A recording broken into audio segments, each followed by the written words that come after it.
Holy shit, many texts.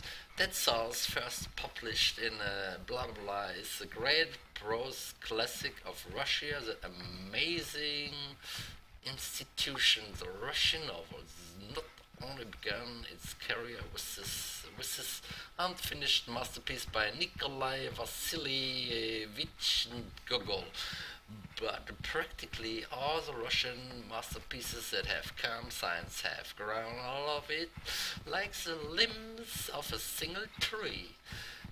Dostoevsky got so far as why I'm at the end of the map. Are you kidding me? What? Where I am? Please send me help. Fucking hell.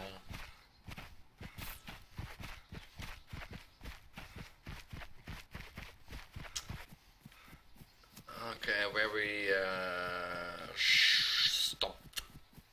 I must say, the limbs of the thing. Dostoevsky's earlier work by the same author, a short story entitled The Cloak. This idea has been wittily expressed by another compatriot who says, "We have all issued out of Gogol's cloak." Dead Souls, which bears the word poem upon the title page of the original, has been generally compared to Don Quixote and to the Pickwick Papers, while E.M. Woods place its author somewhere between Cervantes and Lesage.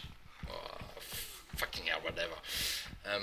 However considerable the influence of Cervantes and Dickens may have been, the first in the matter of structure, the other in background, humor and detail of characterization, the predominating and distinguishing quality of work is undeniable, something foreign to both and quite peculiar to itself. Holy shit. Something which, for want of a better term, might be called the quality of the Russian souls. The English readers familiar with the works of Dostoevsky, Turgenev and Tolstoy need hardly be told what this implies. It might be defined in the words of the French critic just named as a tendency to pity. One might indeed go further and say that it implies a certain tolerance of one's characters, even so they be, in the conventional sense, knaves products, as the case might be of conditions or circumstance which after all is the thing to be criticized and not the man. Holy shit. But pity and tolerance are rare, and satire even in clash with it, producing in the result a deep sense of tragic humor. It is this that makes of Dead Souls unique work peculiarly Gregorian, peculiarly Russian, and distant from its author's Spanish and English masters. Oh, fucking hell, sorry, but I must close it and take a look where I am right now. Fucking hell, I don't know. I really don't know. Hey, there's a house. Let's take a look in the house before I read the book again.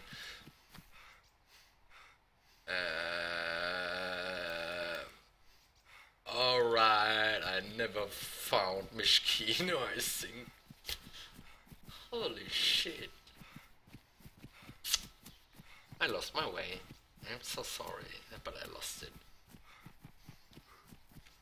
Okay, I lost my way. We moved to the city and we read the book. We have this, we have this. Still more profound are the contradictions to be seen in the author's personal characters, and unfortunately, oh god, my English sucks. They prevented him from completing his work. The trouble is that he made his art out of life, and when his final years he carried his struggle, as Tolstoy did later, back into life. He repented of all he had written, and in the frenzy of a wakeful night burned all his manuscript, including the second part of that soul, only fragments of which were saved. Oh, this is so sad. Holy shit. Is this true? This is so fucking sad. Holy shit. There was yet a third part to be written. Indeed, the second part had been written and burned twice. Oh man. Accounts differ as to why he had burned it finally. Religious remorse, fury at adverse criticism, and despair at not reaching ideal perfection are among the reasons given. Again, it is said that he had destroyed the manuscript with other inadvertently. So many fucking English words, holy shit. Can someone translate it in German, please? The poet Pushkin, who said of Gogol that behind his laughter you feel the unseen tears, was his chief friend and inspirer. It was he who suggested the plot of Dead Souls as well as the plot of the earlier work, The Reviser, which is almost the only comedy in Russian. The importance of both is the introduction of the social element in Russian literature, as Prince Kropotkin points out. Both hold up the mirror to Russian officialdom and the effects it has produced on the national character. The plot of Dead Souls is simple enough, and is said to have been suggested by an actual episode. It was day of serfdom in Russia, and a man's standing was often judged by the numbers of soul he possessed. There was a periodical census of serfs, say once every 10 or 20 years. This being the case, an owner had to pay a tax on every soul registered at the last census.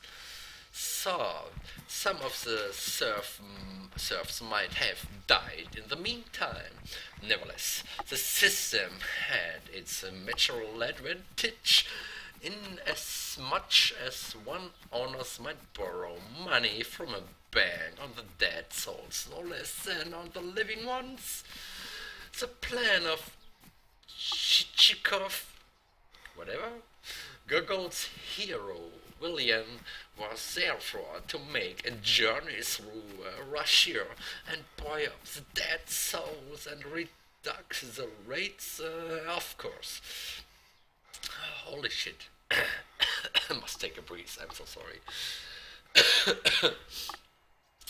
Saving their owners, the government tax, and acquiring for himself a list of fictitious serfs, which he meant to mortgage to a bank for a considerable sum, which this money he would buy an estate and some real life serfs.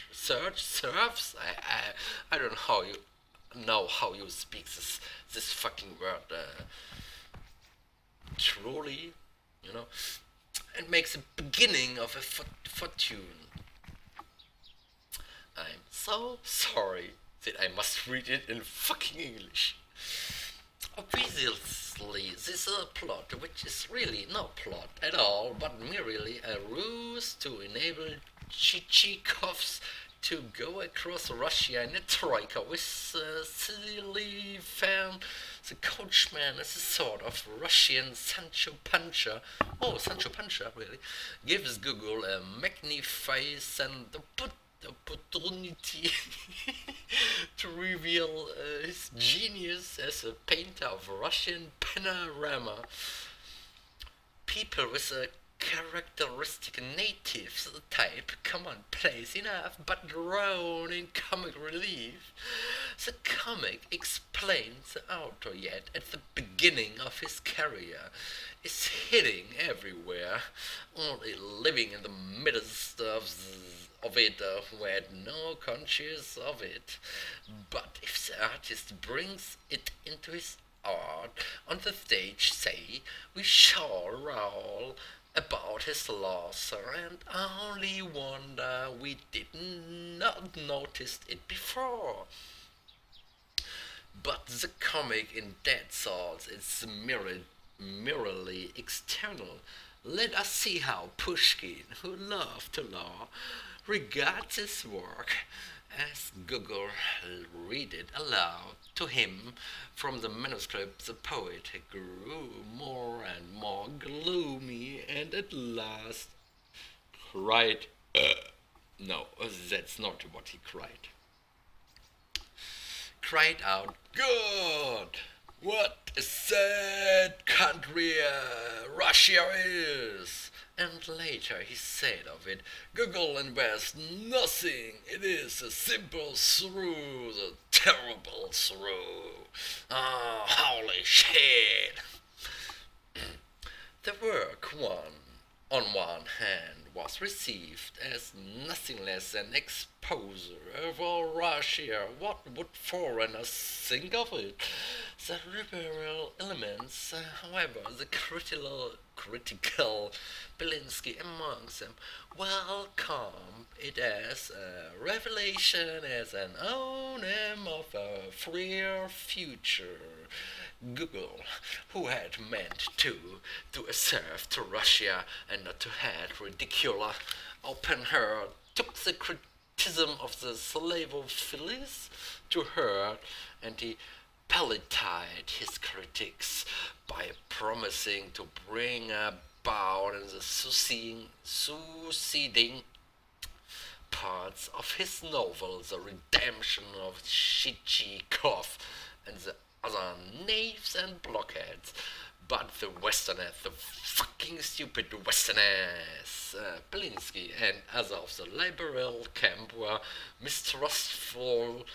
It was about this time, blah blah blah, that Google published his correspondence with friends and aroused a literary controversy that is alive to this day. As Tolstoy is to be found among his apologized opinions as to the actually significance of Google's masterpiece differ. Some considers author a realist who has drawn with meticulous detail a picture of Russia. Others, Mayakovsky among them, see in him a great symbolist. The very title Dead Souls is taken to describe the living of Russia as well as its dead. Chichikov himself is now generally regarded as a universal character. I'm so sorry, but I must take a breeze for a moment. I'm really sorry. Lighting a cigarette. But I read a book, and I must take a little break from it. And we start again. We find an fucking American professor, William Lyon Phelps, the one of jail, holding the opinion that no one can travel far in America without meeting scores of Chichikovs. Indeed, he's an accurate portrait of the American promoter of the successful commercial travelers whose success depends entirely not on the real value and usefulness of his stock in trade, but on his knowledge of human nature and of the persuasive word power of his tongue.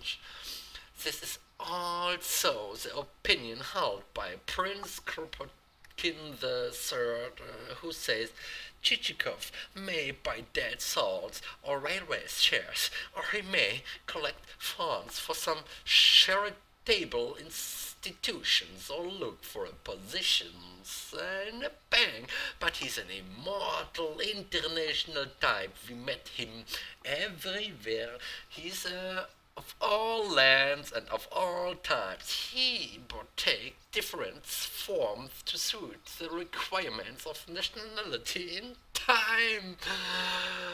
Ah, God.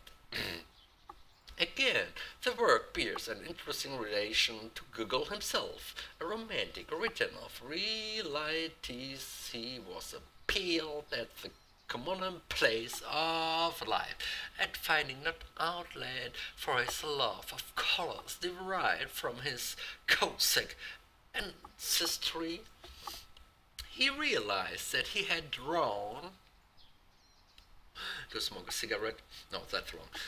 He had drawn a host of heroes, one more commonplace than another, that there was not a single plating circumstance, that there was not a single place where the reader might find pause to rest and to console himself, and that when he had finished the book, it was as thought he had walked out of an oppressive cellar into the open air.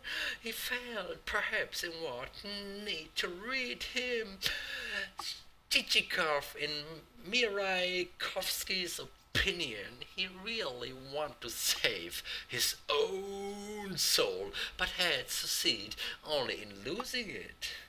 His last years were spent morbidly. He suffered torments and ran from place to place like an hunted, but really always running from himself. So sad. Rome was his favorite refuge, and he returned to it again and again. In blah blah blah, he made a pilgrimage to the Holy Land, but he could find no peace for his fucking asshole soul. Something. I'm sorry. Take a breath again. Something of this mod had reflected itself even much earlier in the memories of a madman. Oh, little mother, save your poor son. Look how they are tormenting him.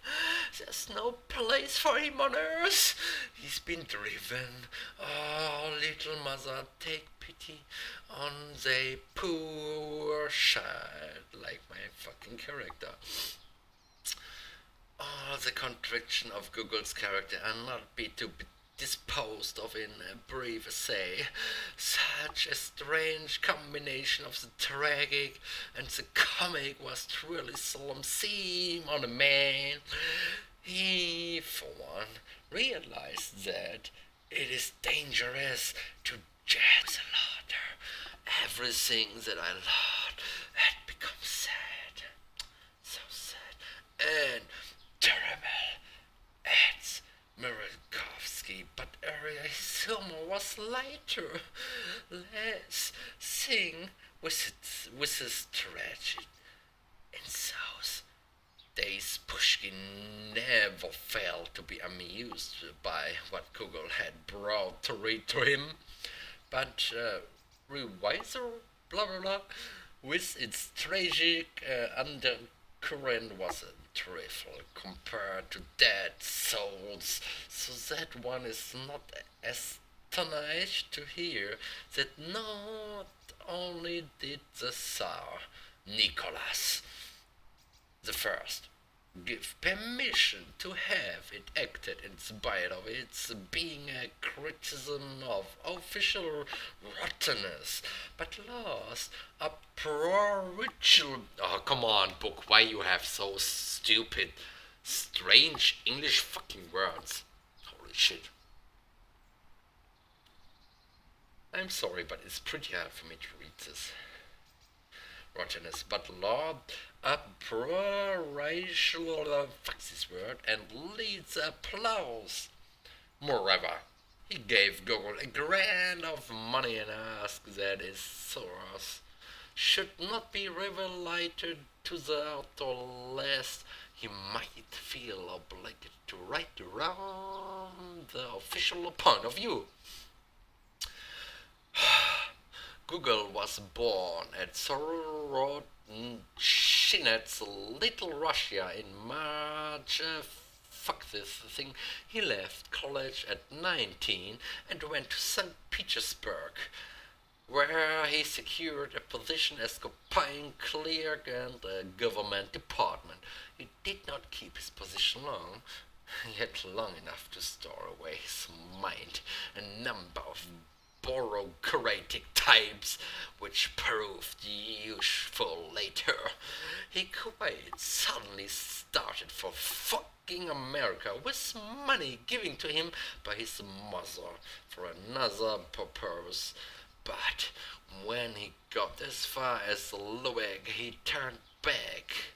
He then wanted to become an actor, but his voice proved not strong enough. Later he wrote a poem which was unkindly received. As the copies remained unsold, he gathered them all up at the various shops and burned them in his room. Oh, I like this guy. I like this guy. Holy shit. Is this a true story? I really like this guy. Fucking hell.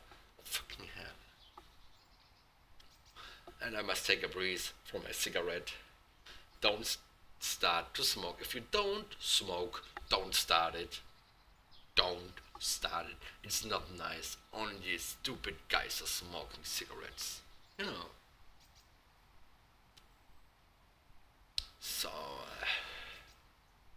now, maybe I'm dying from something else, but fuck this. His next effort, Evenings at the Farm of the Ganker, blah blah blah, was more successful. It was a series of gay and colorful pictures. What? Alright, sorry. It was a series of gay and colorful pictures of Ukraine, the land he knew and loved. And if he is occasionally a little over romantic here and there, he also achieves some beautifully lyrical passage.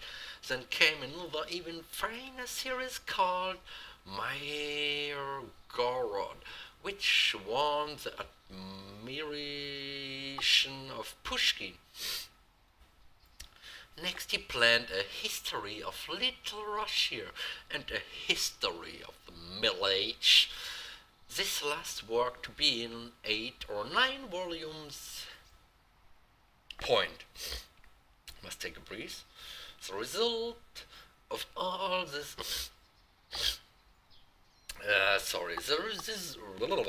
The result of all the study was a beautiful and short Homeric epic in prose called Taras Bulba. His appointment to a professorship in history was a ridiculous episode in his life. After a brilliant first lecture in which he had evidently said all he had to say, he settled to a life of boredom for himself and his pupils. When he resigned, he said joyously, "I'm once more a free Cossack." Between blah blah blah and blah blah blah, he produced a new series of stories, including his famous Cloak, which may be regarded as the legitimate beginning of the Russian novel. Oh god, so many more words. Holy shit. My eyes are burning. Google knew little about woman who played an equally minor role in his life and his books. This may be partially because his personal appearance was not pro-precision. I really hate some English words. He is described by a contemporary as a little man with legs too short for his body. He walked crookedly, he was clumsy, dressed and rather ridiculous looking, with his long lock of hair flapping on his forehead, his large prominent nose. From blah blah blah, Gogol spent almost his entire time abroad, some strange unrest. Possibly his Cossack blood pursued him like a demon, and he never stopped anywhere very long. After his pilgrimage in blah blah blah to Jerusalem, he returned to Moscow, his entire possessions, and a little bag. These consisted of pamphlets, critics, and newspapers, articles mostly in me called to himself. He wandered about with these from house to house. Wow, this story is so fucking sad. Holy shit. Everything he had of value he gave away to the poor. Whoa, this is great. Nice work, man. He ceased to work entirely. According to all accounts, he spent his last days in praying and fasting. Visions came to him. His death, which came in blah blah blah, was extremely fanatic.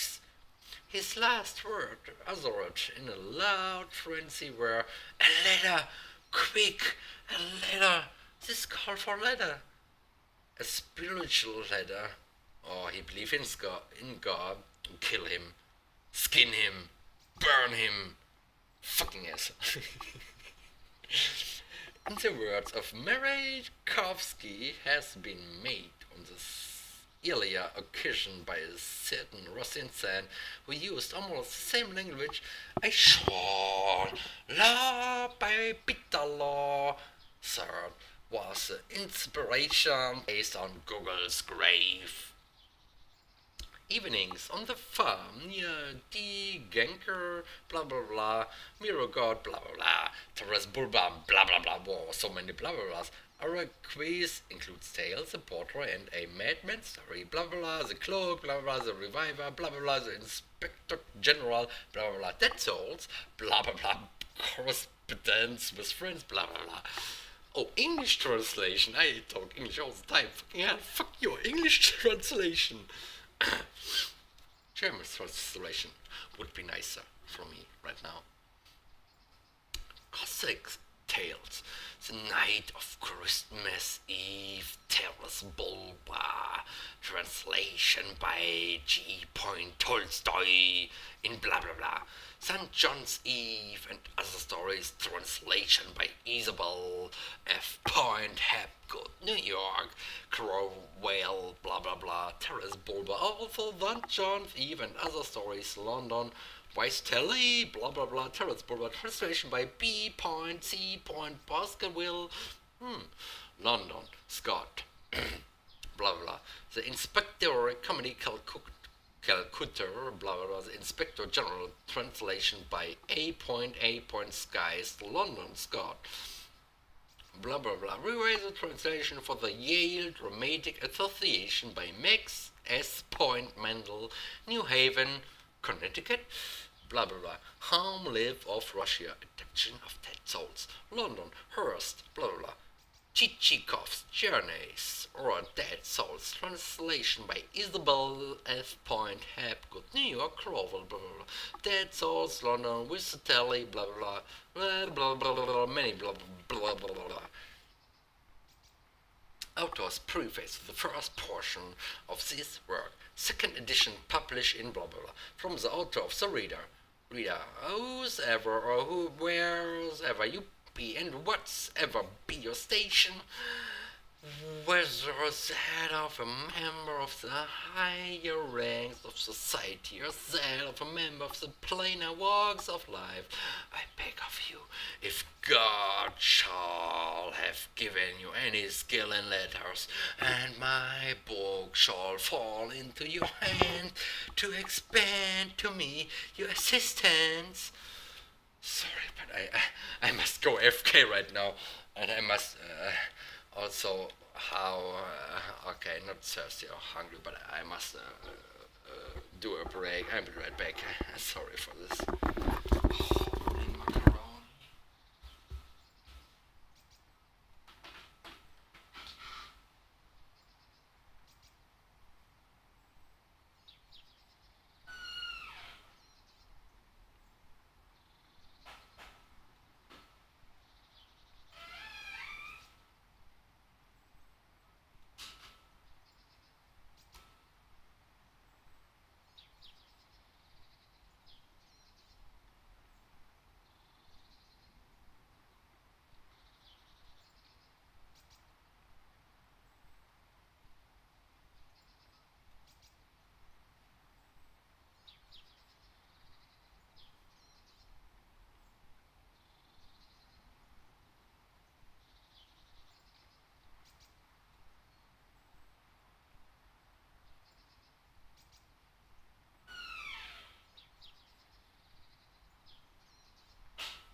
Sorry, I'm back right now. I must eat something, you know. I'm pretty hungry. Shit. So let's see. This page, right? Right. Holy shit! I think I do this much more time to read some books. It is pretty nice. Holy shit! Very interesting stories inside. Holy macaroni.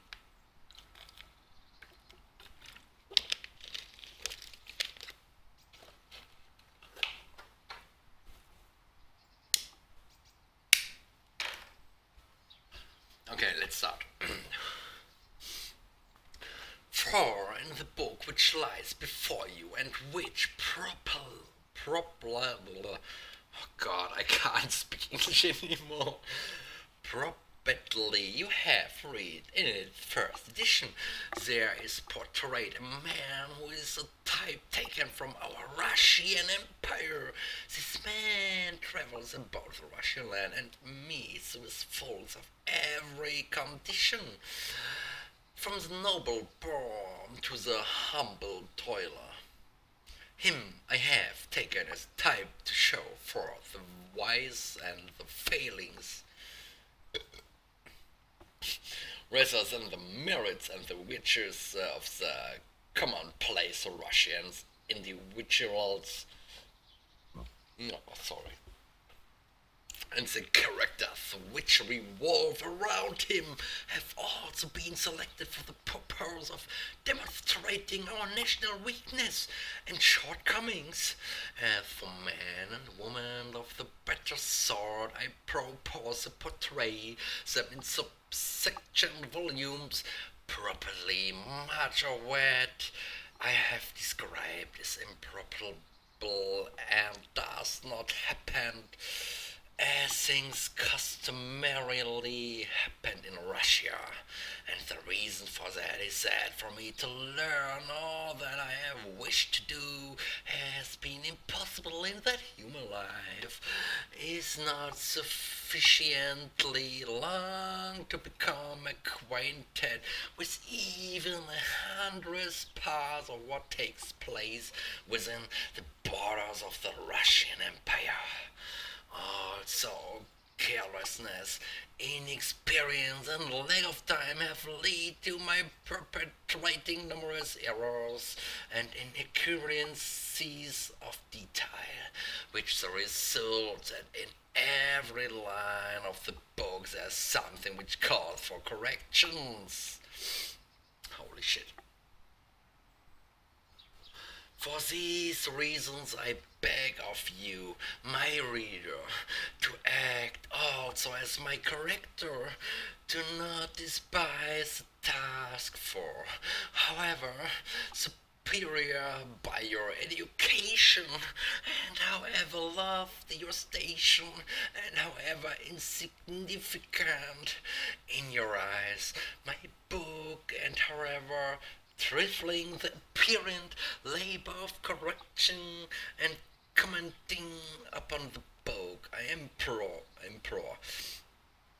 you to do as I have said, and you too, O reader of lovely education and simple status, I beseech you not to look upon yourself as too ignorant to be able in some fashion, however small, to help me.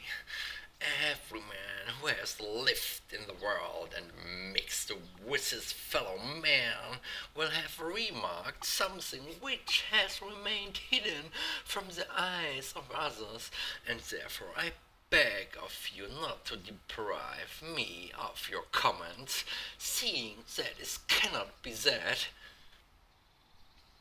Should you read my book with attention, will have nothing to say at the points therein. Wow. Holy shit. Holy shit. For example, how excellent it would be if some reader who is sufficiently rich in experience and the knowledge of life to be acquainted with the sort of characters which I have described herein would annotate in detail the book without missing a single page, and undertake to read it precisely as thought, laying pen and paper before him. He were first to peruse a few pages of the work, and then to recall his own life and the lives of folk with whom he has come in contact, and everything which he has seen with his own eyes or has heard from others, and to proceed to annotate in so far as may tally with his own experience or otherwise what is said for us in the book, and to jot down the whole exactly as it stands pictured to his memory, and lastly to send me the jottings as they may issue from his pen, and to continue doing so until he has covered the entire work. Yes, he would indeed do me a vital service.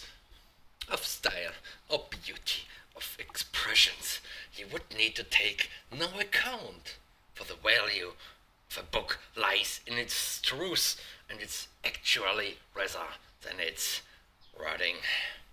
Oh, would he need to consider my feelings if at any point he should feel minded to blame or to upbraid me, or to demonstrate the harm rather than the good which has been done through any lack of through or very similitude of which I have been guilty. In short, for anything and for everything in the way of criticism, I should be thankful.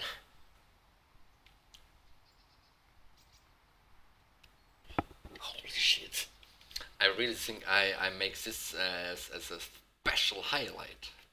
You know, I mean, this book is so great. Holy shit. It's really great. Really fucking great.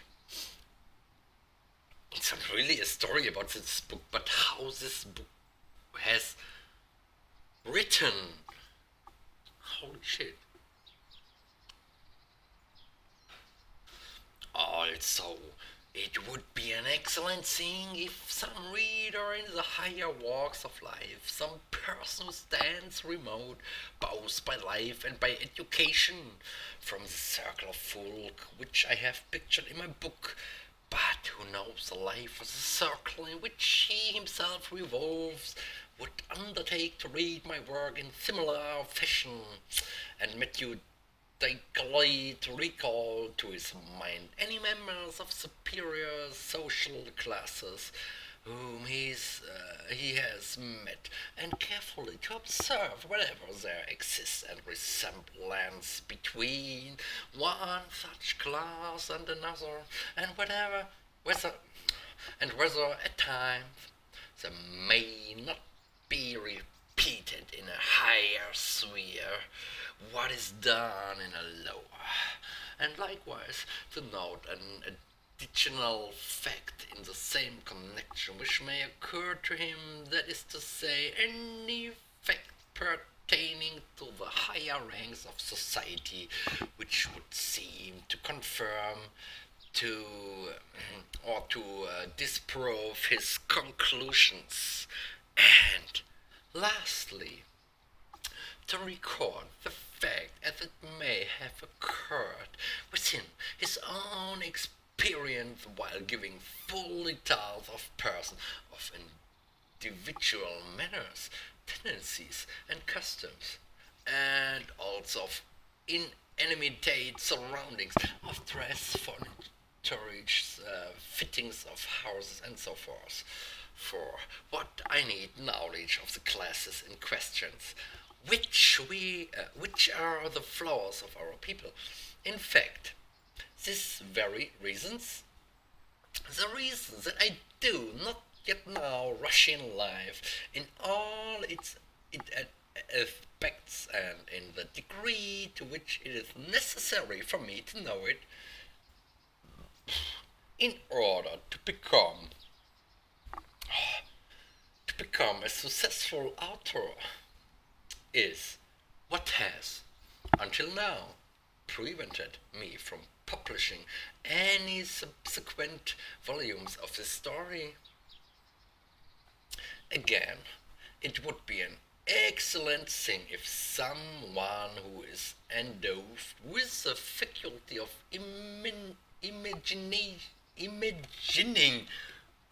holy shit, and vividly picturing to himself the various situations wherein a character may be placed, and of mentally following up a character's career in one field and another. By this I mean someone who possesses the power of entering into and developing the ideas of the author whose work he may be reading, would scan each other herein portrayed, and tell me how each character ought to have acted at a given juncture, and what, to judge from the beginnings of each character, ought to have become of that character later, and what new circumstances might be devised in connection therewith, and what the new detail might advantageously be added to those already described. Honestly, can I say that consider these points against the time when a new edition of my book may be published in a different and a better form would give me the greatest possible pleasure. One thing in particular would I ask of any reader who may be willing to give me the benefit of his advice. That is to say, I would beg of him to suppose, while recording his remarks, that it is for the benefit of a man, in no way his equal in education or similar to him in tastes and ideas, or capable of apprehending criticism without full explanations appended, that he is doing so. Rather, would I ask such reader to suppose that before him there stands a man of incomparable inferior enlightenment and schooling, a rude country bumpkin whose life, through thought, has been passed in retirement? A bumpkin too warm it is necessary to explain each circumstance in detail, while never forgetting to be as simple of speech as thought he were a child, like my character, and at every step there were a danger of employing terms beyond his understanding. Should these precautions be kept constantly in view by any reader undertaking to annotate my book, that reader's remarks will exceed in weight and interesting even his own expectation, and will bring my very real advantage. Those, provided that my earnest request be heeded by my readers, and that among them there will be found a few kind of spirits to do as I desire. The following is the manner in which I would request them to transmit the notes for my consideration, inscribing the package with my name. Let them then enclose the package in a second one addressed either to the rector of the University of St. Petersburg or the Professor Chevalier of the University of Moscow, according as the one or the other of those two cities may be the nearer to the sender. Lastly, while thanking all journalists and literatures for their previously published criticism of my book, criticism which, in spite of the spice of that intemperance and prejudice which is coming to all humanity, have provided of the greatest use both to my head and to my heart, I beg of such writers again to favor me with their reviews, for in all sincerity I can assure them that whatsoever they may be pleased to say for my improvement and my instruction will be received by me with not by graduate. Wow, this was